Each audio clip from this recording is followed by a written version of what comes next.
Exhaustion anchored Bathsheba Gallagher's 240-pound frame as she trudged away from a grueling double shift at Northwestern Memorial Hospital.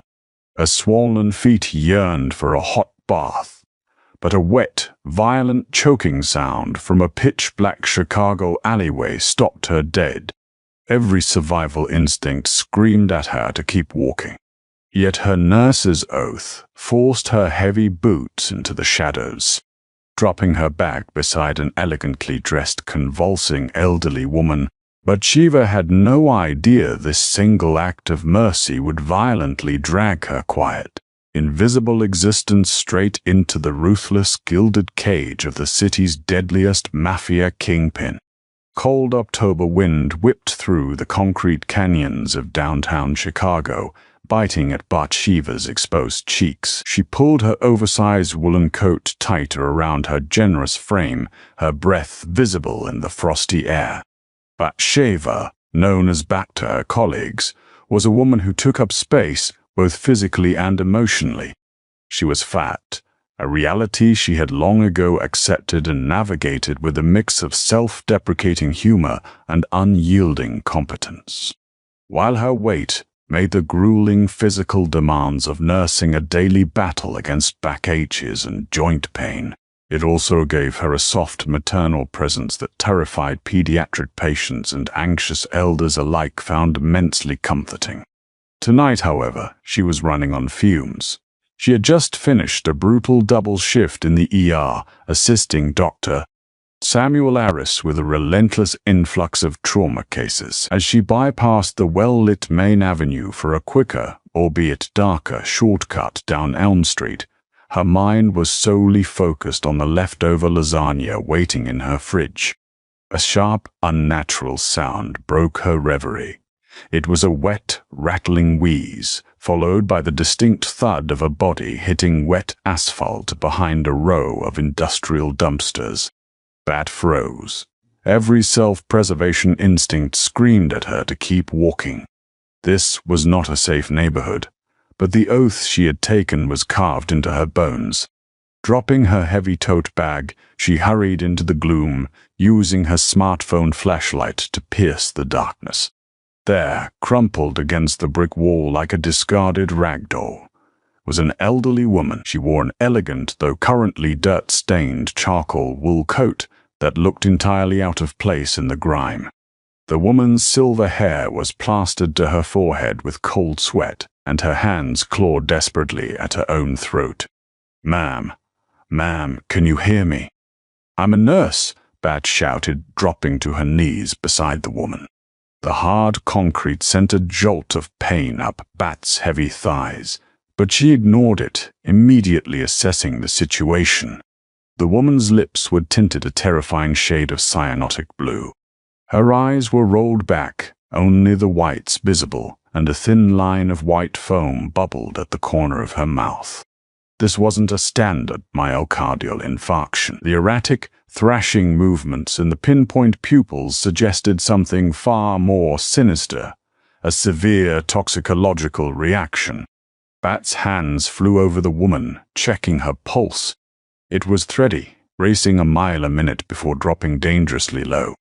"Hey, stay with me," Bat commanded, her voice dropping an octave into the authoritative tone she used in the trauma bay. She fumbled for her phone, dialing 911 on speaker, screaming her location and a suspected poisoning code to the dispatcher. Suddenly, the woman convulsed, a violent seizure that threatened to crack her head against the brick wall. Bat didn't hesitate. She threw her own substantial body weight forward, using her soft, heavy torso to pin the frail woman down, protecting her skull with her hands. The physical exertion was immense. Sweat batted on Bat's forehead as she wrestled to keep the stranger safe from her own failing nervous system. "Come on, breathe. Just breathe," Bat chanted, turning the woman onto her side as the seizure subsided, clearing her airway of the foam. The woman's breathing stopped completely. "Damn it," Bat hissed. She rolled the woman flat, locked her hands over the delicate sternum and began chest compressions. Pushing down on the chest of an elderly person was always terrifying. The sickening crunch of ribs was a common occupational hazard, but Bat used her upper body strength and weight to deliver perfect, rhythmic pumps. 1, 2, 3, 4. She poured every ounce of her remaining energy into keeping the blood flowing to the stranger's brain. Minutes stretched into an eternity. Bat's arms burned, her lungs screaming for oxygen, but she refused to stop. The wail of an approaching ambulance finally cut through the night. Paramedics burst into the alley, illuminating the scene with harsh halogen flashlights. "I've got her," shouted Liam Jenkins, a paramedic Bat recognized. "Bat, what the hell are you doing out here?" "Suspected toxidrome, maybe an organophosphate or a heavy cardiac glycoside," Bat gasped, stepping back to let them take over, her chest heaving. She seized, then coded, "I've been doing compressions for 4 minutes." They loaded the woman onto the stretcher. Without asking, Bat hauled herself into the back of the ambulance. She wasn't about to let her patient die in transit. All the way to St. Jude's, Bat assisted Liam in pushing atropine and establishing an airway. By the time they smashed through the ER doors, the woman had a faint, stable rhythm. Dr. Aris met them at the bay, his eyebrows shooting up at the sight of Bat, disheveled and covered in alley grime. "Gallagher, I thought you went home." "Found her in the alley," Bat panted, leaning heavily against the nurse's station counter.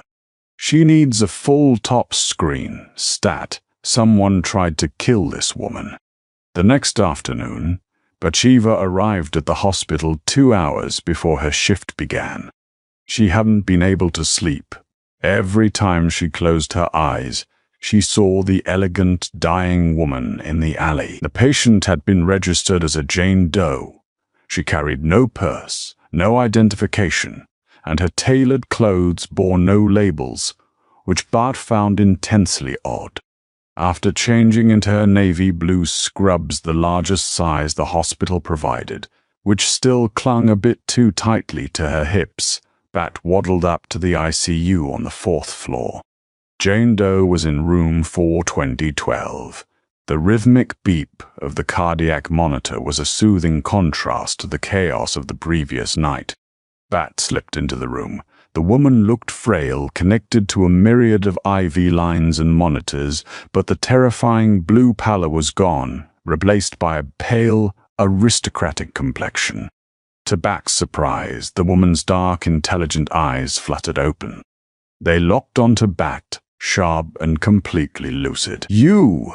the woman rasped, her voice dry as parchment, carrying a faint, unidentifiable European accent. Bat moved closer, pouring a small cup of water with a sponge swab. "Yes, it's me. Bathsheba. I'm a nurse here. How are you feeling, ma'am?" The woman allowed Bat to moisten her lips. "Like I was trampled by a very large, very determined bat," she whispered, a ghost of a smile playing on her lips. Bat flushed, her hand subconsciously dropping to her stomach. I had to pin you during your seizure. I apologize if I bruised you." "And not exactly light." The woman reached out, her cool, thin fingers wrapping around Bat's thick wrist with surprising strength. "Do not apologize for the space you take up, Bathsheba. Your weight, your strength, it kept me tethered to this earth. You saved my life." Bat felt a lump form in her throat. She was so used to backhanded compliments or outright judgments from patients about her size. To hear this elegant stranger speak to her with such raw gratitude was overwhelming. "Do you remember your name?" Bat asked softly. "Or what happened? The doctors found traces of a synthesized aconite derivative in your system. You were poisoned." The woman's eyes hardened, a flash of something cold and dangerous crossing her features before she masked it. "My name is Rosa, and as for what happened, my memory is clouded. Old age, perhaps." Bat wasn't stupid. She knew a lie when she heard one, but she didn't press. Over the next 2 days, Bart spent every spare minute of her breaks in room 412 too. She discovered Rosa had a razor-sharp wit and an immense love for classical music. Bat even brought in some homemade baked ziti in a Tupperware container, ignoring hospital dietary protocols because Rosa complained the hospital broth tasted like dishwater boiled with pennies. On the evening of the third day, the atmosphere in the hospital shifted. Bat was at the nurse's station reviewing charts when she noticed a man in medical scrubs walking down the ICU corridor. He was tall, well-built, and wore a surgical mask. But something was wrong. His posture was too rigid, his boots were heavy tactical gear, not standard nursing clogs, and he wasn't checking the room numbers. He was making a beeline directly for room 412. A cold prickle of dread washed over Bat. She dropped her cutboard and moved. Despite her size, adrenaline fueled her, making her surprisingly fast. She reached the doorway just as the man pulled a syringe with a sickeningly long needle from his pocket and stepped toward Rosa, who was fast asleep. "Hey, what are you doing?" Bat shouted, her voice booming through the quiet ward.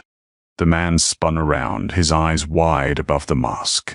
He lunged toward the IV line. Bat didn't think. She acted. She charged into the room like a linebacker. She threw her entire 240 pounds directly at the man. The impact was brutal. The air rushed out of the assassin's lungs as Bat slammed him against the medical equipment cart, sending stainless steel trays and instruments crashing to the floor with a deafening clatter. The man swore viciously, striking Bat across the jaw with the back of his hand. Pain exploded in her face, tasting of copper, but she didn't let go. She grabbed his wrist, the one holding the syringe with both hands, twisting it upward with all her might. She leveraged her heavy center of gravity, dragging him down toward the linoleum floor. Security, code gray. ICU 412. Bat screamed at the top of her lungs, wrestling desperately with the intruder.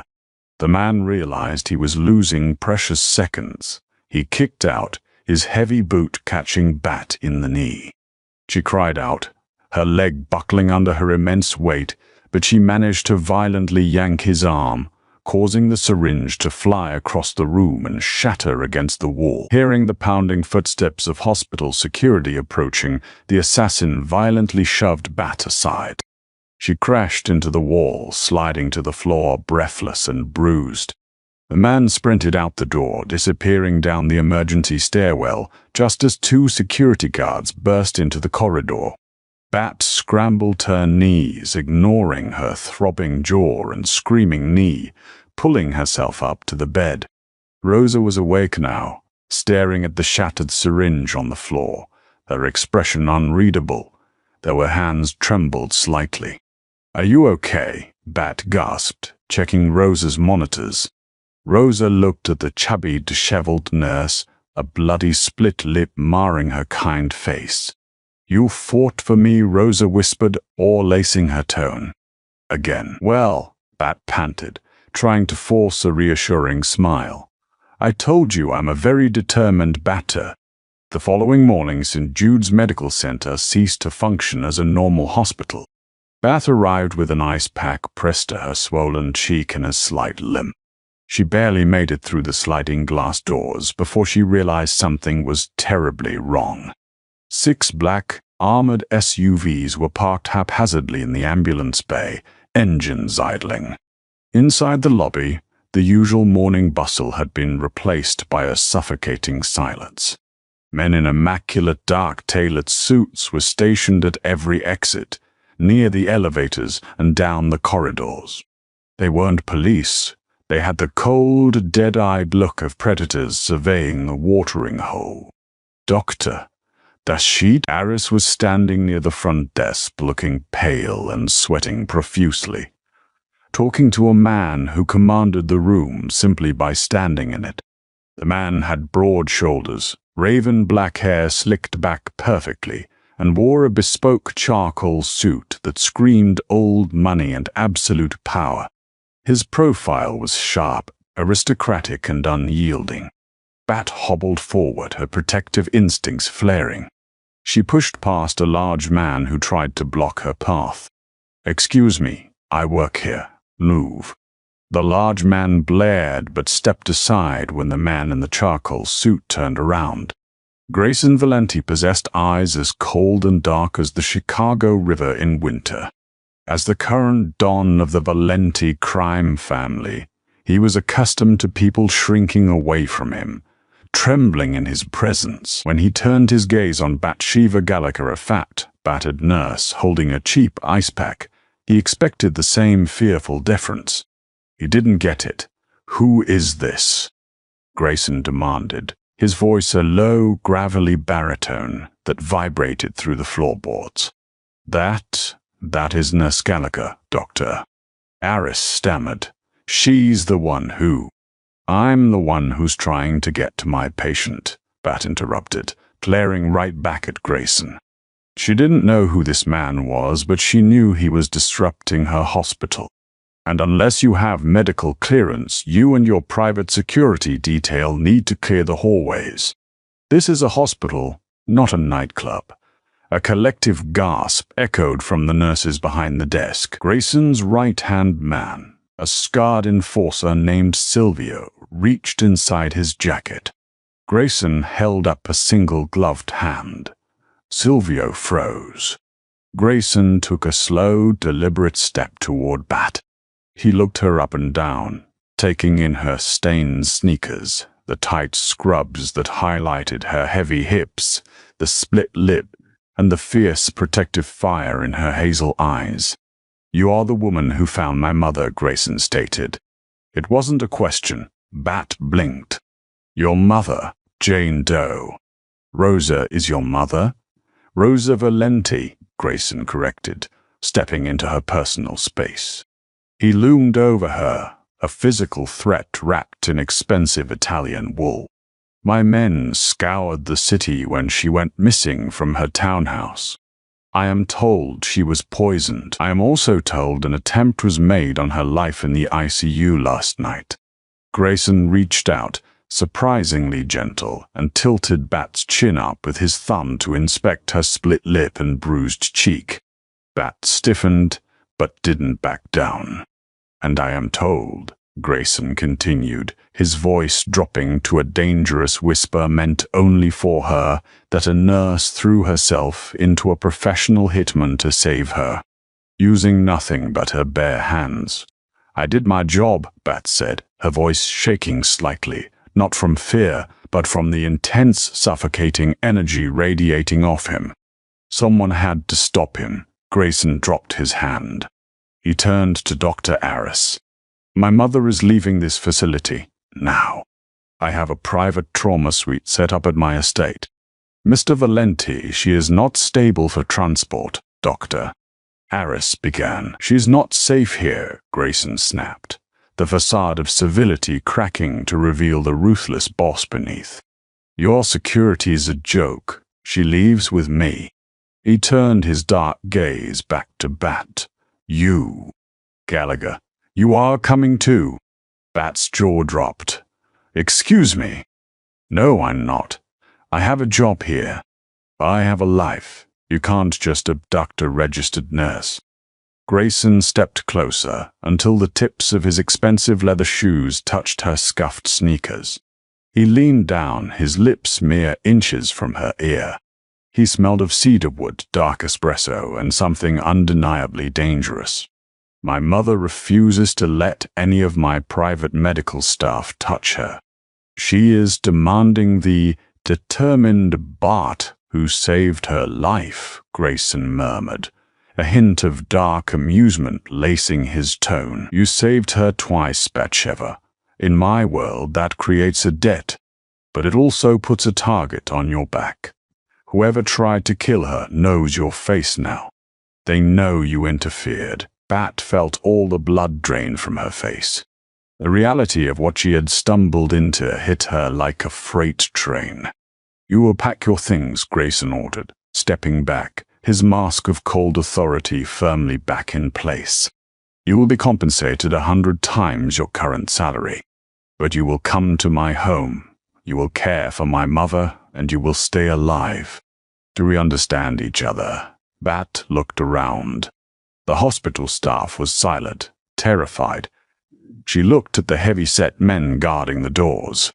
She thought of Rosa, frail but fiery, surrounded by this world of violence. And despite the sheer terror gripping her heart, Bathsheba Gallagher nodded. "Fine," Bat said, squaring her heavy shoulders. "But I need my medical bag. And if you think you can boss me around in my own sick room, Mr. Valenti, you're in for a rude awakening." A genuine, slow smile spread across Grayson Valenti's face, completely transforming his harsh features into something devastatingly handsome. "I look forward to it, Nurse Gallagher." Gravel crunched beneath the massive, bulletproof tires of the armored Maybach as the convoy passed through towering wrought-iron gates.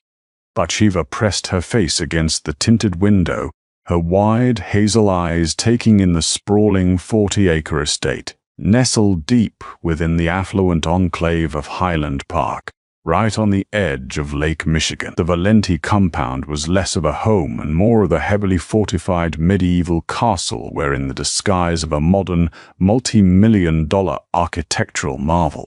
Armed men in tactical gear patrolled the manicured lawns alongside Dobermans, their silhouettes stark against the graying afternoon sky. Inside the mansion, the display of wealth was dizzying. Bat's scuffed nursing sneakers squeaked against imported Carrara marble floors. Above them hung a cascading baccarat crystal chandelier that probably cost more than her entire nursing education at Loyola University. Raisin Valenti led the way, his long, purposeful strides forcing Bat to hustle to keep up, her heavy thighs chafing slightly beneath her scrubs. "We have converted the East Wing Solarium into a fully functioning intensive care unit," Grayson announced, his voice echoing off the vaulted ceilings. He didn't look back to see if she was following. He merely expected her to be there. All equipment was procured this morning from a private medical supply firm in Zurich. "Whatever you require, my men will acquire it." Bat stepped into the makeshift hospital room and stopped dead in her tracks. It was breathtaking. Floor-to-ceiling bulletproof glass overlooked the turbulent waters of Lake Michigan.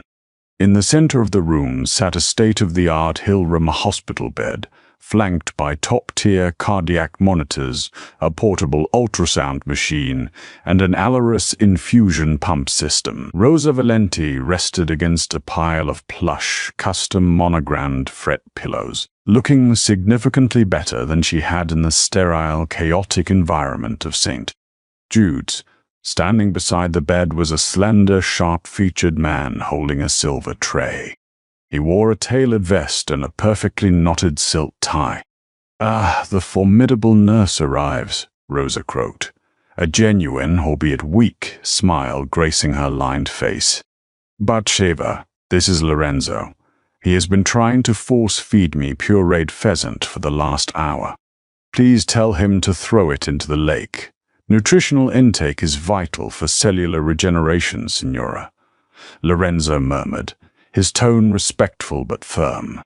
Bat dropped her heavy medical bag onto a nearby crushed velvet armchair. She rolled up her sleeves, her plump, dimpled forearms exposed, and shifted immediately into her professional persona. The opulent surroundings faded. This was her territory now. "Lorenzo, is it?" Bat asked, walking over to the bedside and checking Rosa's IV drip rate. "Unless that pheasant has a sodium content of less than 140 milligrams and is blended with a clear liquid to prevent aspiration, it goes back to the kitchen. Her gastrointestinal tract just survived a massive toxicological shock. We are starting with clear broths, moving to full liquids tomorrow. Understand?" Lorenzo blinked, clearly unaccustomed to being commanded by anyone other than Grayson. He looked to his boss. Grayson leaned against the mahogany doorframe, his dark, dangerous eyes fixed entirely on Bat. He offered a single, curt nod. "As the nurse instructs," Grayson said, a faint trace of amusement coloring his low baritone. Over the next 48 hours, Bat established a strict, unyielding routine. She was a woman who commanded space, not just with her physical size, but with her absolute medical authority. She barred Grayson's heavily armed enforcers from entering the room without full scrub-in protocols. When Grayson's terrifying right-hand man, Silvio, tried to enter wearing his dusty leather jacket to deliver a report, Bat physically blocked the doorway with her wide hips. "Sterile environment, Silvio," Bat reprimanded, pointing a stern finger at the towering mobster. "I don't care how many guns you have strapped to your ankles. You are a walking Fomite. Back up."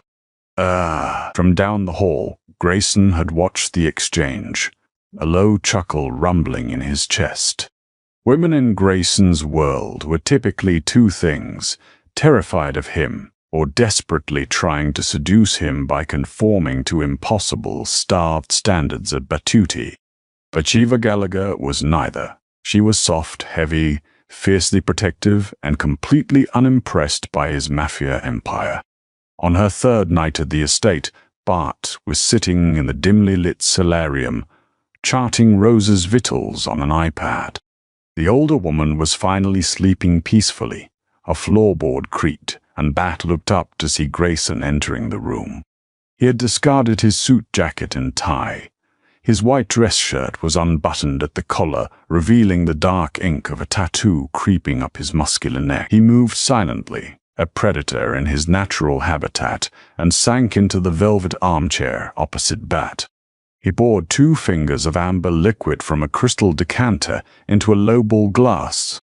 "You look exhausted, Bathsheba," Grayson noted, his dark eyes tracing the heavy bags under her eyes and the exhaustion etched into her round, pretty face. "I'm fine," Bat replied automatically, self-consciously tugging her oversized scrub top down over her stomach. "Your mother's cardiac enzymes are normalizing. The aconite derivative is almost completely flushed from her system. You keep pulling at your clothes when I look at you," Grayson observed softly, taking a slow sip of his Macallan whiskey. It wasn't a criticism. It was an intense clinical observation. Bat felt a hot flush creep up her thick neck. "I'm just adjusting. I know I'm not exactly the type of woman you usually have wandering around your mansion, Mr. Valenti." Grayson set his glass down.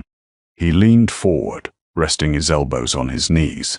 "And what type of woman is that? Thin, glamorous, the kind who wears Prada instead of Cherokee scrubs," Bat muttered, instantly regretting her lack of filter. Fatigue was making her reckless. Grayson stood up slowly, closing the distance between them. He stopped right in front of her chair. Bat had to crane her neck to look up at him. He reached out, his large, calloused hand gently brushing a stray lock of brown hair behind her ear. His knuckles grazed her soft, full cheek. "Prada does not throw itself into the line of fire to save a dying woman," Grayson said, his voice a low, hypnotic rumble. "Glamour does not wrestle professional assassins to the ground. You have more courage in your little finger than any of the hollow socialites who frequent this world. Never apologize to me for the space you inhabit, Bathsheba. I find every inch of it magnificent." Bat's breath hitched in her throat. Her heart hammered against her ribs, completely unaccustomed to this kind of predatory, intense male attention. Before she could formulate a response, the steady, rhythmic beeping of Rosa's cardiac monitor abruptly spiked into a frantic, high-pitched alarm. The romantic tension shattered instantly. Bat shoved past Grayson, her heavy frame moving with explosive speed. Rosa was thrashing in the bed, gasping for air, her hands clawing at her chest. "Code Blue, get the crash cart!" Bat screamed, hitting the emergency call button she had insisted Grayson install. Chaos erupted in the gilded cage. Silvio and 2 other guards burst into the room, followed closely by Dr. Bear. Aris, whom Grayson had placed on a lavish retainer to remain on the estate grounds. Her heart rate is 188 and climbing, Detach! Bat shouted over the deafening alarm, grabbing the defibrillator paddles. Dr. Aris, push 1 milligram of eferentastat. Grayson stood paralyzed in the corner, his fists clenched so tightly his knuckles were white. The ruthless don of the Chicago underworld was utterly powerless as he watched his mother slip away again. That charged the paddles. Clear! Oh. The electrical shock jolted Rosa's frail body off the mattress. Bat stared at the monitor. Nothing. Just erratic, deadly waves. Charged to 200. Clear. Another violent jolt. For 3 agonizing seconds, the monitor flatlined. Then, miraculously, a steady, rhythmic beep, beep, beep resumed. Sinus rhythm. Bat collapsed back against the medical cart, her broad chest heaving, sweat dripping down her face. Dr. Aris quickly adjusted the oxygen flow and checked Rosa's pupils. She stabilized, Dr. Aris breathed, wiping his forehead. Another delayed reaction to the aconite, a secondary wave of toxicity. Bat frowned, her sharp medical mind cutting through the adrenaline. She looked at Rosa, then at the IV bags hanging on the stainless steel pole. She walked over, her eyes narrowing as she inspected the ports. No, Bat said, her voice eerily calm. Aconite doesn't work in delayed explosive waves like this after 3 days of constant flushing. It degrades. This was acute. This was new. Grayson stepped forward, the air around him dropping 10 degrees. What are you saying, Batsheva? Bat turned to face the most dangerous man in Chicago. I'm saying someone poisoned her again, tonight. Under your roof, a suffocating silence fell over the room. Silvio's hand drifted instinctively to the holster beneath his jacket. Grayson's eyes darted around the room, assessing every face, every shadow. Nobody enters this room without my clearance, Grayson growled, his voice a lethal whisper. Only you, the doctor, Lorenzo, and my personal guards. I need to see everything she ingested today, Bat demanded, ignoring the terrifying shift in Grayson's demeanor. Every medication, every drop of water, every piece of food. For the next 4 hours, the multi-million-dollar kitchen became a forensic laboratory. Bat, with Grayson hovering like a vengeful shadow at her shoulder, tore through the pantry. She examined the sealed bottles of Aquapana water, the specially delivered organic produce, and the locked medical cabinet. We are missing something, Bat muttered, chewing nervously on her thumb. She paced the length of the marble island, her heavy footsteps the only sound in the cavernous room.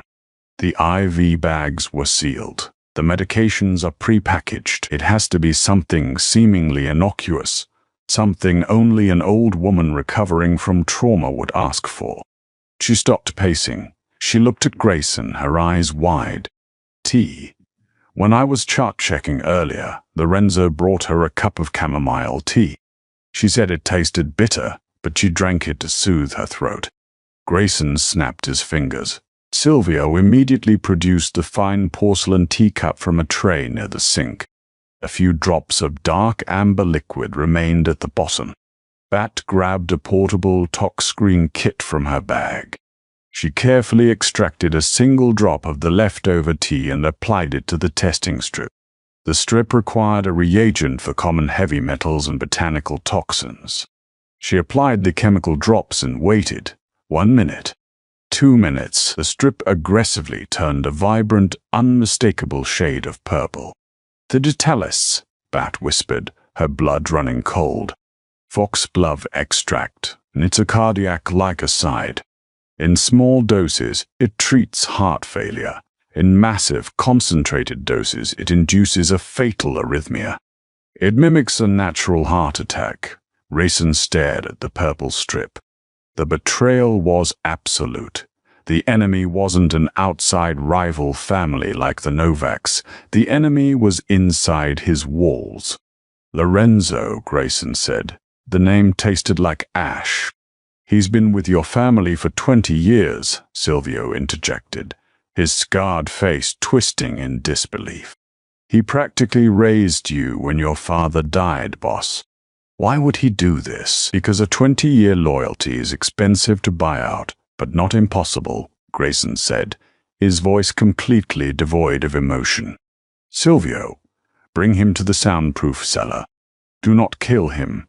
I need to know who paid him." Silvio nodded grimly and vanished from the kitchen.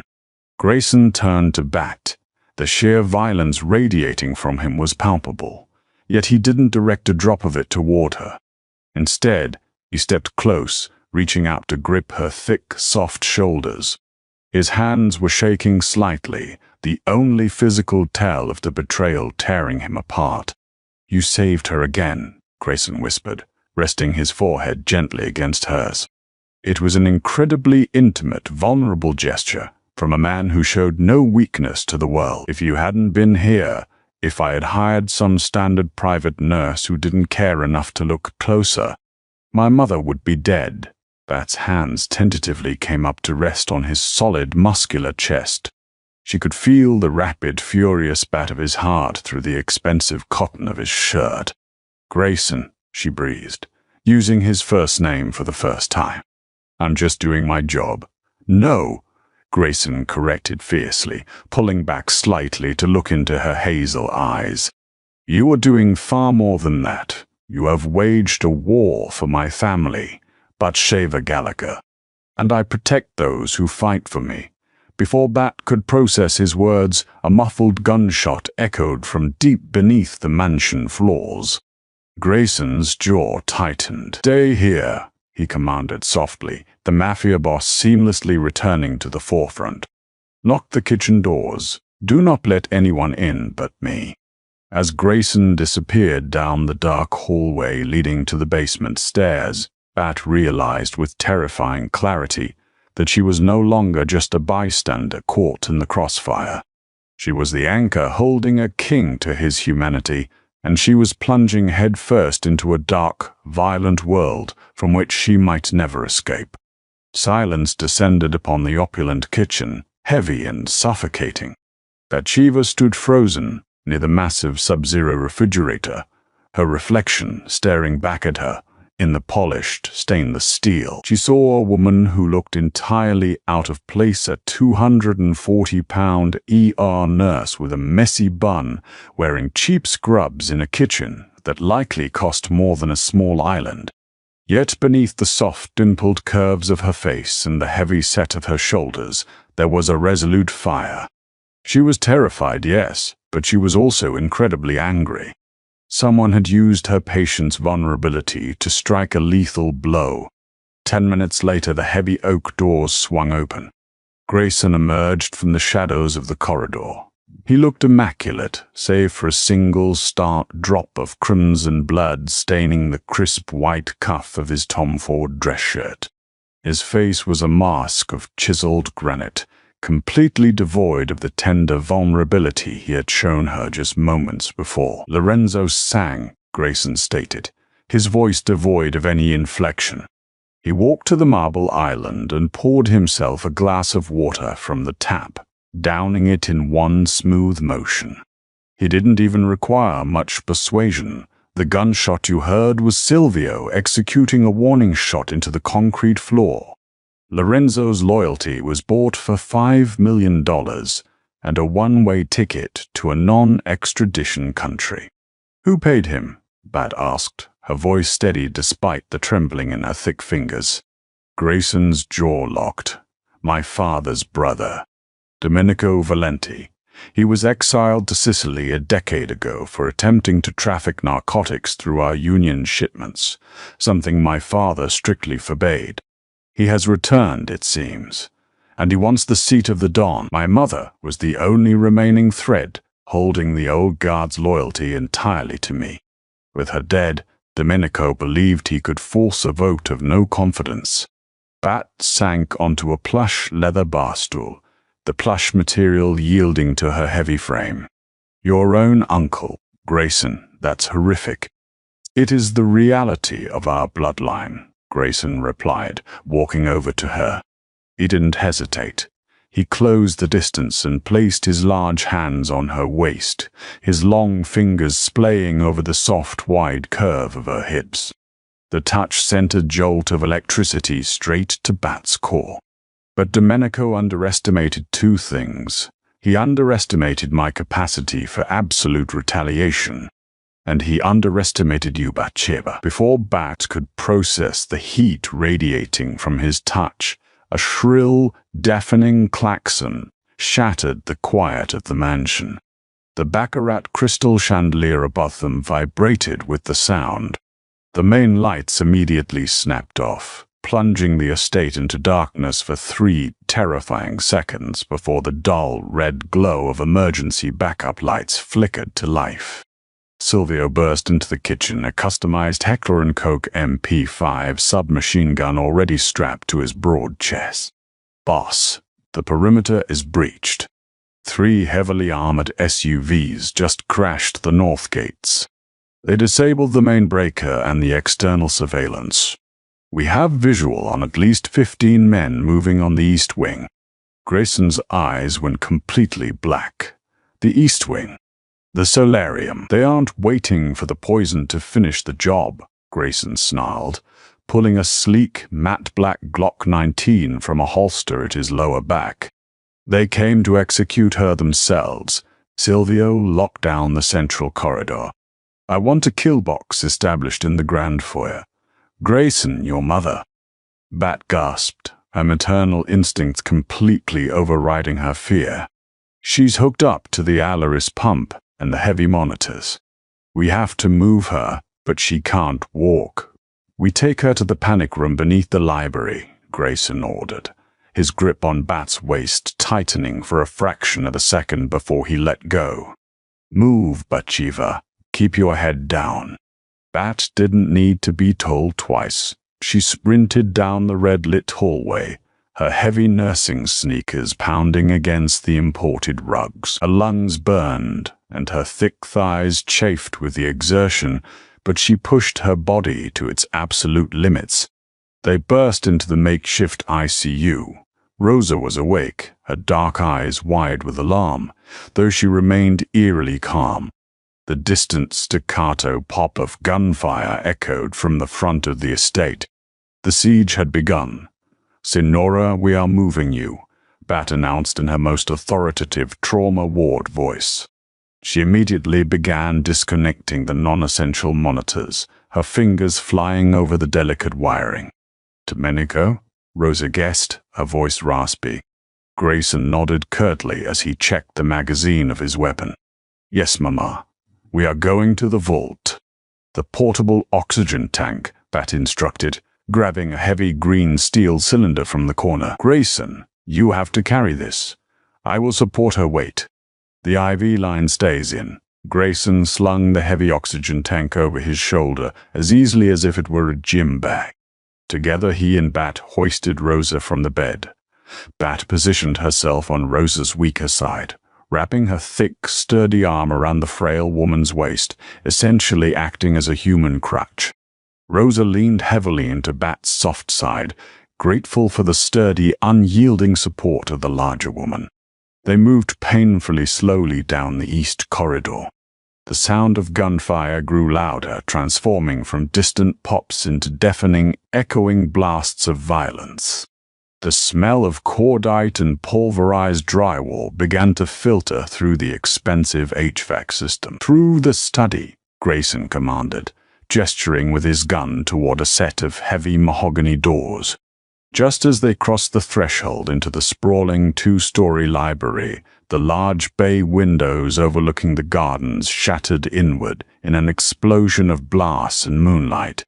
2 men dressed in black tactical gear vaulted into the room, their assault rifles raised. Grayson reacted with terrifying lethal precision. He shoved Bat and his mother behind a massive leather Chesterfield sofa and fired 3 rapid shots. The first man dropped instantly, a bullet catching him squarely in the throat. But the second man rolled, utilizing the cover of a solid oak reading desk. He blind-fired a burst of automatic rounds toward the sofa. The bullets tore through the leather and horsehair stuffing, missing Bat's head by mere inches. She screamed, throwing her heavy body over Rosa, using her expansive back and thick arms as a fleshy shield to protect the Mafia matriarch. "Grayson," Rosa cried out. Grayson was pinned down behind a marble bust of Marcus Aurelius, returning fire, but his angle was blocked. The assassin, realizing Grayson was temporarily neutralized, abandoned the desk and began to flank them, advancing directly toward the sofa where Bat and Rosa were huddled. Bat could hear the heavy crunch of his boots on the broken glass. Panic threatened to consume her, but the fierce territorial anger she had felt in the kitchen flared to life again. She was a nurse. She protected life. She was not going to let this masked thug execute an old woman under her watch. Bat's eyes darted frantically around her immediate vicinity. Her medical bag was in the other room. She had nothing. Then she saw it. The heavy green steel portable oxygen tank Grayson had dropped when he pushed them to the floor. It lay just 2 feet away. The assassin stepped around the edge of the sofa, his rifle aimed down at them. With a guttural roar, Bat didn't cower. She exploded upward from the floor. She utilized every single ounce of her 240 pounds, driving her powerful, thick legs into the ground. She lunged forward, grabbing the neck of the heavy oxygen tank with both hands, and swung it like a medieval club with all her might. The solid steel cylinder connected with the side of the assassin's knee, with a sickening, wet crunch. The man howled in agony, his legs snapping backward at an unnatural angle. He collapsed to the floor, his rifle clattering across the hardwood. Before he could reach for the sidearm holstered at his hip, Grayson was there. The Don stood over the writhing assassin, his face an emotionless mask of pure death, and pulled the trigger once. The library fell dead silent, save for the ringing in Bat's ears and her own ragged, heavy breathing. Grayson slowly lowered his weapon. He looked at the shattered window, the blood pooling on his expensive Persian rug, and then his dark eyes fixed entirely on Bathsheba. She was on her knees, her chest heaving, clutching the heavy oxygen tank to her chest like a lifeline. Her messy bun had fallen out, her brown hair cascading over her broad shoulders. She looked magnificent. She looked like a Valkyrie. "Are you hit?" Grayson demanded, his voice thick with an emotion that sounded dangerously close to panic. He dropped to his knees in front of her, his hands frantically scanning her thick arms, her torso, checking her for bullet wounds. "No," Bat gasped, dropping the tank and grabbing his wrists to stop his frantic searching. "I'm okay. I'm fat, and I'm out of breath, and I think I pulled a hamstring." Grayson let out a ragged breath that was half laugh, half sob. He pulled her forward, burying his face in the crook of her soft, fleshy neck. "You absolute magnificent terror," he murmured against her skin. "You fought for us again." The sun rose over Lake Michigan, casting a brilliant, bloody orange glow through the shattered windows of the Valenti estate. The siege had lasted just under 40 minutes. Domenico's men, demoralized by the loss of their breach team and hopelessly outgunned by Silvio's heavily fortified security detail, had ultimately surrendered or fled. By 6 a.m., the estate was swarming with cleaners, professionals who specialized in making bodies and bullet holes disappear before the Highland Park police even thought to send a patrol car. Bat sat in the massive, untouched formal dining room, a mug of black coffee clutched in her hands. She had patched up 3 of Grayson's guards, utilizing her trauma skills to extract bullets and suture lacerations right there on the dining room table. She was exhausted down to her marrow. Her scrubs were stained with blood and dirt, and her muscles screamed in protest with every movement.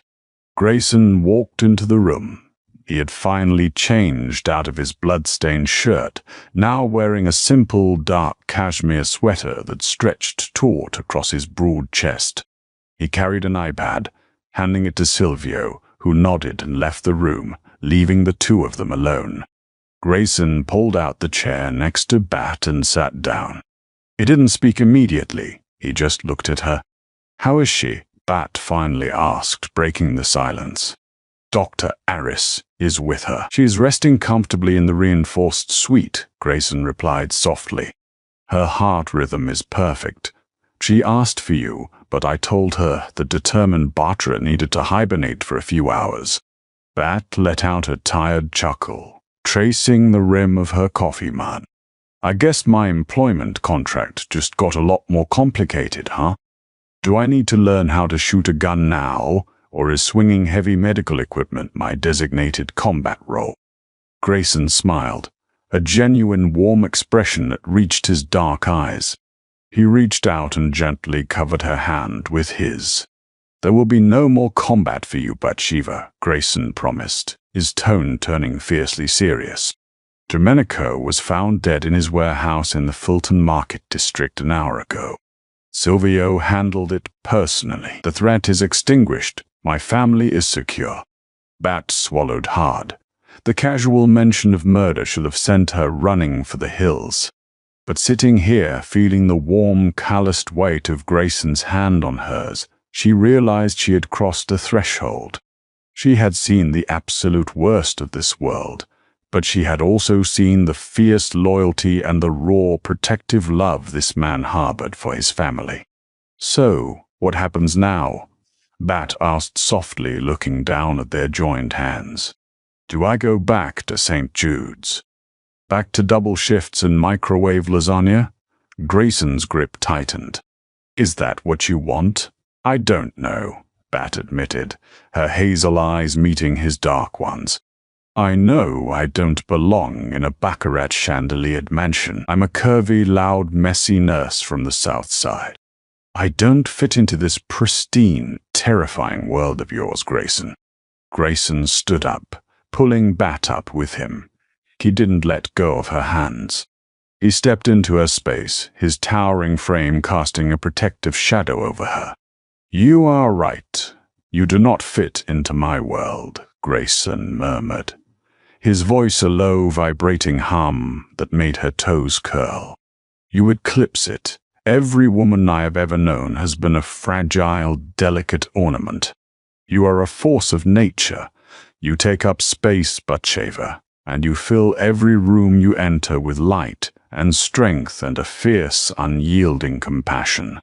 He brought his hands up to cup her soft, full cheeks, his thumbs gently brushing the dark circles under her eyes. "I don't want you to go back to St. Jude's," Grayson confessed, his eyes searching hers. "I want to build a private clinic for you right here in Chicago. Fully funded. You can run it exactly how you see fit, treating whoever you want. But at night, you come home to me, to this estate, to my mother, to me." Bat's breath hitched. "Grayson, are you asking me to be your personal nurse? Or are you asking me something else?" "I am asking you to be my partner," Grayson stated, leaning in until his lips were a breath away from hers. "I am asking you to be the queen of this family. Because after tonight, there isn't a single man in my syndicate who wouldn't lay down his life for you. And there isn't a bat of my heart that doesn't belong to you." Tears pricked Bat's eyes. For her entire life, she had been made to feel like she was too much, too heavy, too loud, too space-consuming. But here, in the arms of the most dangerous man in the city, she felt perfectly sized. She felt exactly like enough. "Okay," Bat whispered, her lips brushing against his. "Okay, but I'm still in charge of your mother's diet. No more pureed pheasant." Grayson laughed, a rich, joyous sound that echoed off the high ceilings before he captured her lips in a deep, consuming kiss. Bathsheba Gallagher's life transformed from a grueling cycle of hospital shifts into an extraordinary reign of power and compassion. She never lost her soft edges, her generous curves, or her formidable medical instincts, but she traded the chaotic emergency room of St. T. Jude's for a state-of-the-art charitable clinic, funded entirely by the Valenti Syndicate. She became a legend in the Chicago underworld, the untouchable, fiercely protective matriarch who could heal a bullet wound as swiftly as she could command a room full of hardened mobsters.